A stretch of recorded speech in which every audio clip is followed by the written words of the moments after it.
Hey everybody, it's great to be back here again. Itamar, it's Friday. Let's get down to our Torah lesson. Parashat Lech Licha. Wow, in the background here of Itamar takes place. Today I want to focus on a small teaching of Rav Kook. Rav Kook, as we all know, born in 1865, passed away in 1935. The father of religious Zionism, Rabbi Abraham Isaac HaKohen. Today, the fact that we're here in Itamar and other places, all the pioneering settlements are all based on the great leadership and teachings of Rav Kook.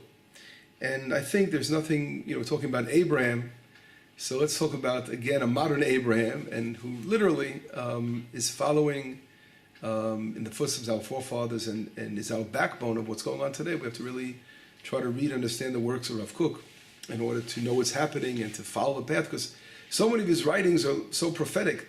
Literally, 100 years before they took place, events, he wrote about things in the late 1800s, and that only in the, here now in our time, 2017, going on 18 soon, are taking place, and things that took place in the last, of course, decades.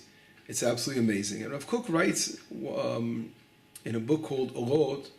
This book is one of his, again, probably the most important of his writings. Rav Tzvi calls it the Holy of Holies. And in this book of essays, he has an essay called the Malach HaIdeot. The Malach HaIdeot is malach is like a process. The process of ideot are these, it's based on Plato's term called an idea. When Plato came across the concept, an idea, what do you mean by it?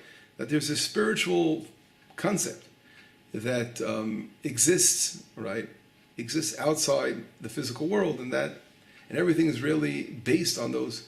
Everything has its source in the spiritual world itself. And that we know is a very Jewish concept in a way. The Zohar Kadosh says that the Greeks were close to faith. In other words, they weren't there completely, but they were close to it. In other words, here we see some wisdom behind this. And the point is that if we take these two concepts Rav Kook's going to talk about in the Malach HaIdeot, he talks about the concept, or this, in reality, what is an idea? An idea is something that's like the soul of something. It is so powerful, it's intrinsic entity, it's life force. So there's a life force, a soul that we call of godliness, God in the world. That's one powerful life force. And as opposed to that, you have another force as well, which is called the le'umit. Literally translated, you can say, as the nationalistic force, life force. But in reality, it refers to, it's the material that holds all the nations together, the different nations, the physical side of the universe and the world. And it's those two concepts, the spiritual side, the divine, right, that energy, and the physical side together, they combine together to form the proper material for existence. Now, in other words, if we follow Rav Kook, is an amazing, this essay that he talks about is a must, and maybe we should do it slowly and study literally from the beginning to the end. This essay, he shows how throughout history, nations have come and gone, and he explains why the nations disappear. And it's because he talks about, again, what is lacking, what happens that brings about the destruction of the nations. And then he talks about, of course, the formation of the nation of Israel, and how we are different, whatever it is, and leads us all the way through history and redemption. It's like literally such an important work that we can't skip studying this in detail one day. But for our purposes for today, as an introduction to Abraham, Avraham Avinu, and the portion of Lech Licha, I just want to focus on a concept Rav Kook talks about. If we look around today, and we see this postmodern world of despair, right? What happened to society?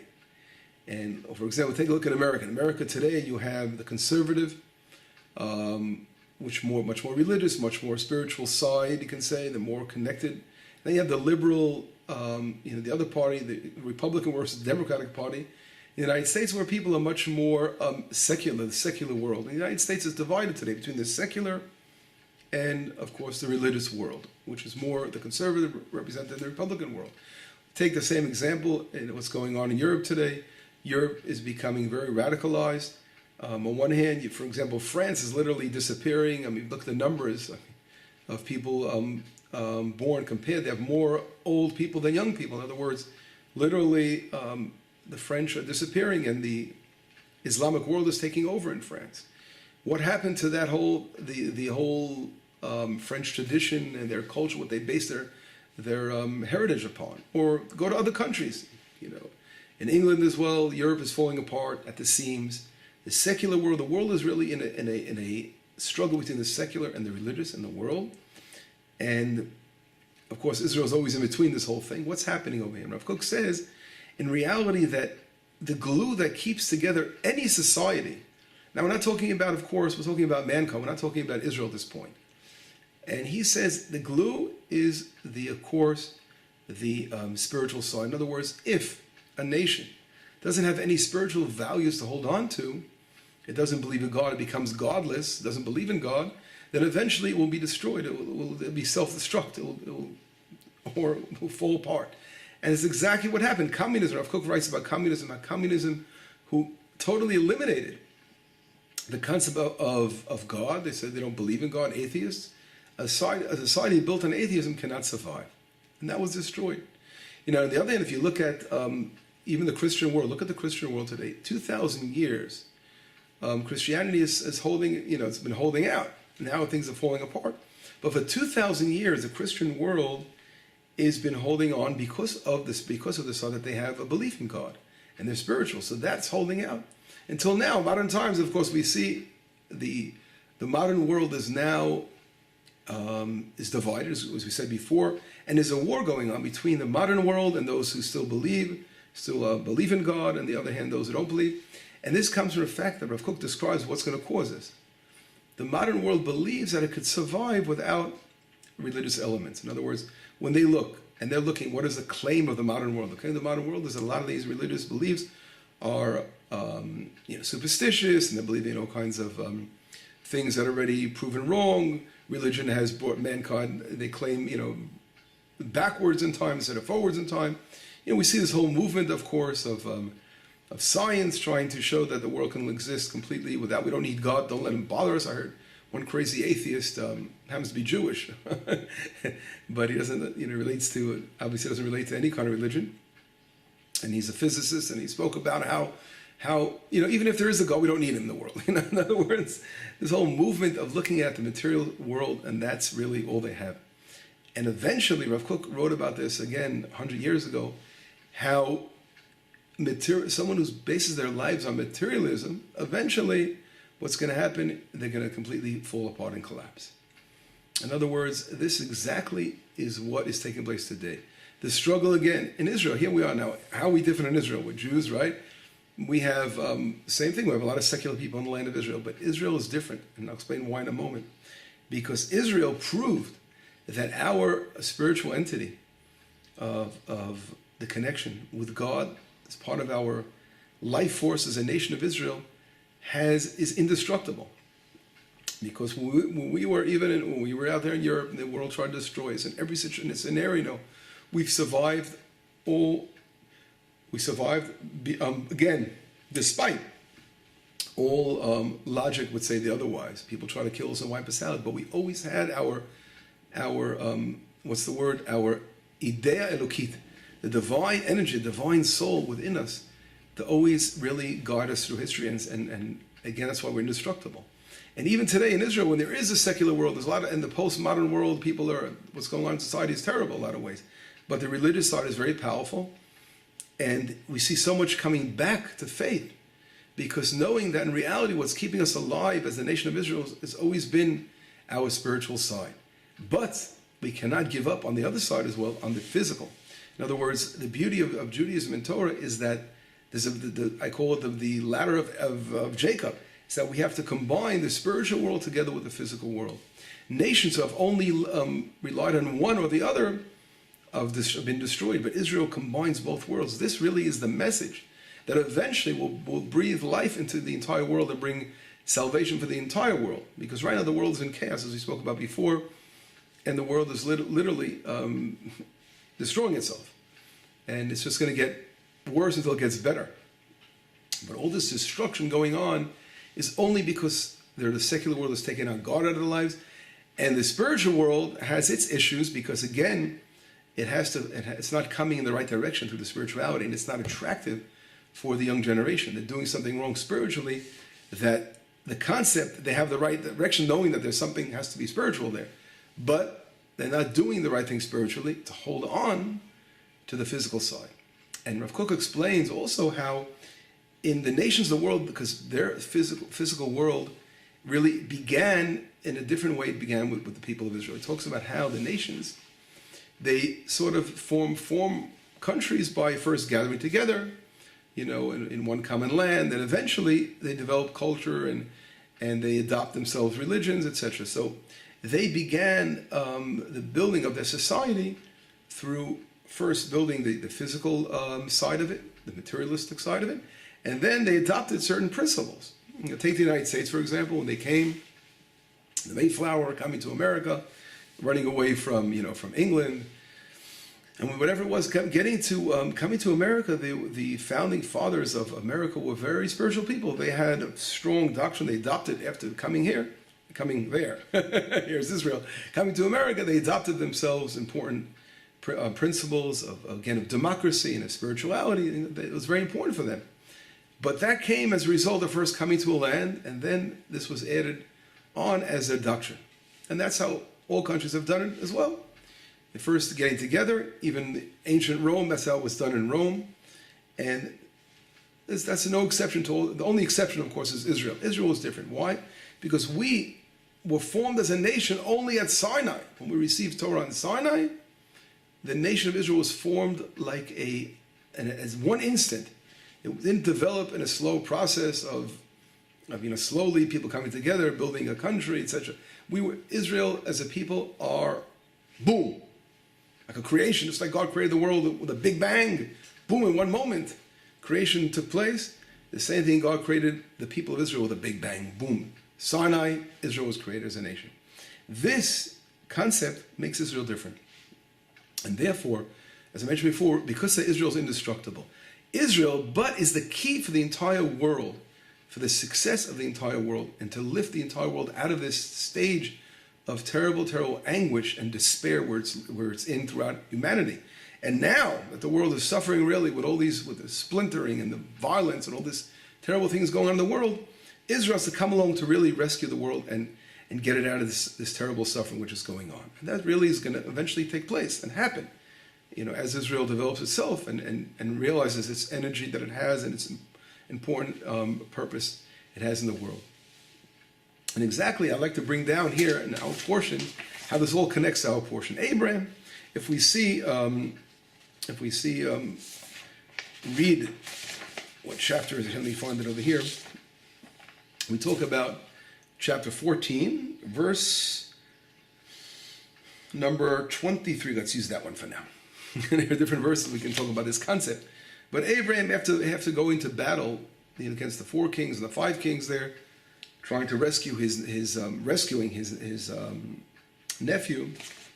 We're all familiar with what happens later. The king of Sodom is so happy. He goes, "Please give me back my my people that were captured. Return them to me, and I'll give you possessions." And Abraham denies the possessions. But Abraham not only denies the possessions, he goes along and he says something very interesting. He says, "I don't want from the chut, in other words, from a string until the shoelace. And I don't want anything from you." In other words, he uses those 2 expressions.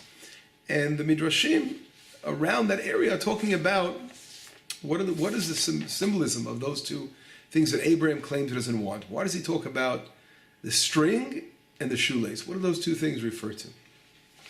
And it's a beautiful commentary by Amek Davar. Amek Davar, the Netziv Mivolozhin, he brings that down and he says something very, very interesting. And I don't have time to go through it all, but I want to focus on one point of his words. And he says that the fact that he didn't want possessions of the war really wasn't a big thing.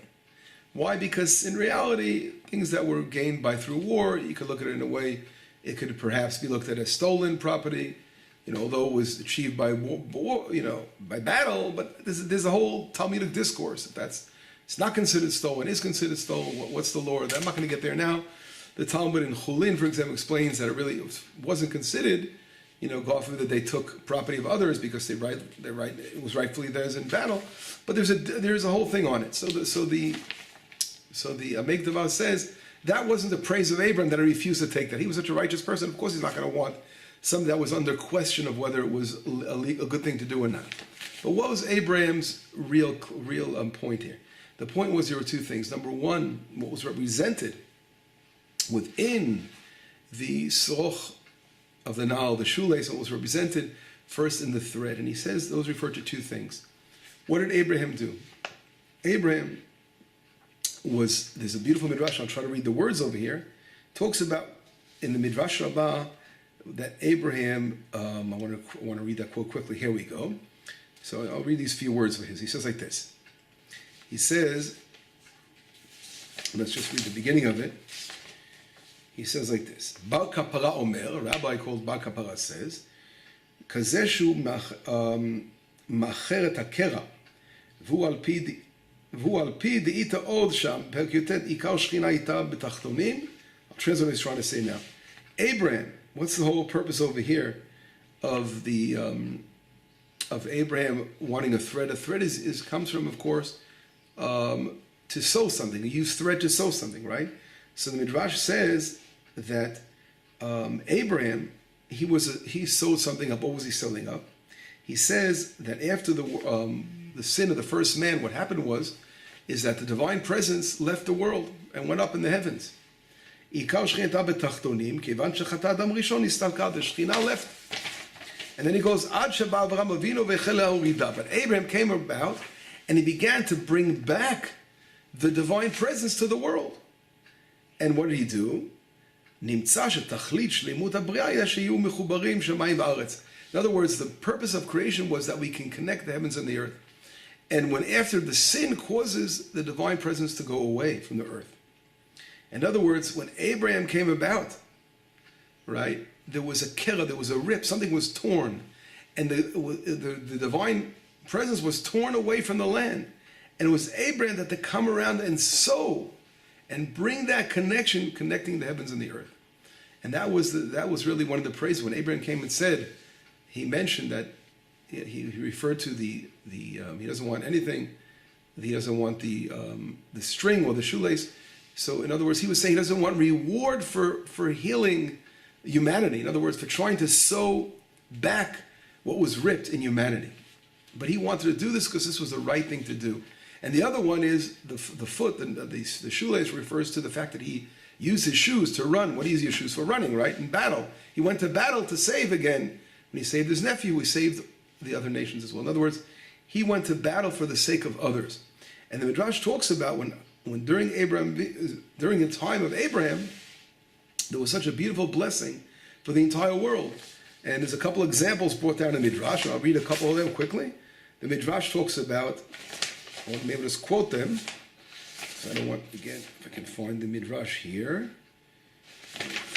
Where does the Midrash say? Yeah, okay, I'll read a few of these things. Okay. Amar Rabbi Levi, the Midrash says like this. He talks about the things that Abraham did for the world. In other words, when people would, for example, want to sell a cow, they wouldn't want to sell it until Abraham would bless the cow. Why? In other words, the minute Abraham would bless a cow, would become pregnant, the cow would, in other words, the property would go up exponentially in value when Abraham was blessing the property. If someone was sick, he would heal the sick. He would pray for those who were barren, etc. They talk about how Abraham, even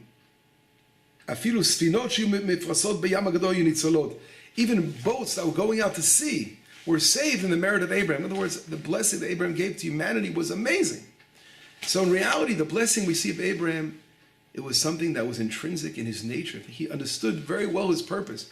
He wasn't doing it not for having the reward and not for anything but simply for the love of humanity that God instilled within him.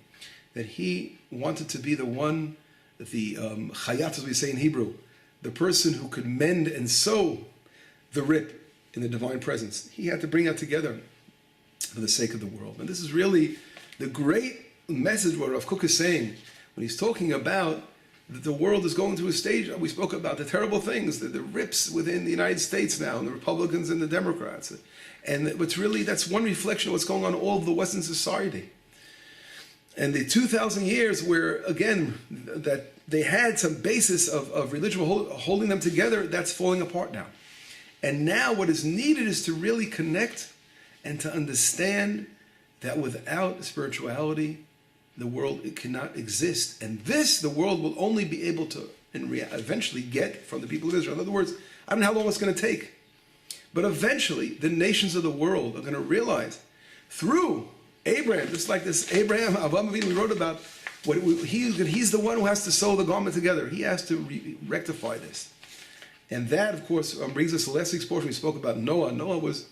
God wanted to try to rectify the evil in the world, but he didn't live up to the hour until finally, eventually it's going to happen, right? We spoke about the raven and the dove. And here we see the beautiful words of Rav Kook, how he was prophesied how the nations are going to fall apart. He spoke about communism and other things that are going to collapse, totally collapsing. And now we see it happening. We have to, once people realize the truth and follow the patterns of the world, I always say that the eyes of God, if someone wants to believe in God, let him follow history. You see how God guides history and everything, about the people of Israel is coming true, that Hashem said and what our purpose is. So our prayer, of course, is that we have to, as a nation of Israel, be a light to the nations. And just like Abraham, not for wanting any kind of reward, but to do it for the love of God and the love of humanity. And this, right away, the end of the words of the Netziv is very interesting. He goes, well, if that's the case, why did Abraham receive gifts, accept gifts? He said for his wife Sarah, he accepted gifts. And there he explains that when Abraham accepted gifts, and I should try to read the end, he says like this, he says, even though Abraham did receive gifts, from certain people, we spoke about Avimelech, and in Egypt he received gifts, he knew that this really was, they were honoring him with those gifts. In other words, there was a different way of accepting gifts. They were there to honor him. As it says in the Talmud, that when a person is important, and they want to give you a gift because they want to honor you and they want to stand with you, that is like giving them as well. You're also giving the person who gives you that gift. But in the case of Sdom and Amorah, he knew that they were evil. And if he was going to accept the gifts from these evil people, and then in reality, they're going to look at it as, look what we did. That would have that would have profaned the name of God. But when you're accepting a gift from someone, in reality, that you're giving them, and you know that they're not evil people. In reality, they're not evil. But they want to, they're looking for the right path in life. That is something totally different. And there, Abraham was willing to accept from them because he was also connecting and giving to them. But anyway, this amazing lesson of Rav Kook, and through Abraham, is just one small part of that essay that, God willing, we have to really go through slowly from the beginning to the end, and it will give us a great outlook and see what's happening in this world that we're in now, and all this crazy suffering and anguish. We'll see what's going to all end up eventually with enlightenment and redemption, God willing, speedily nowadays. Shabbat shalom, b'sarot tovot, yeshuot v'nechama.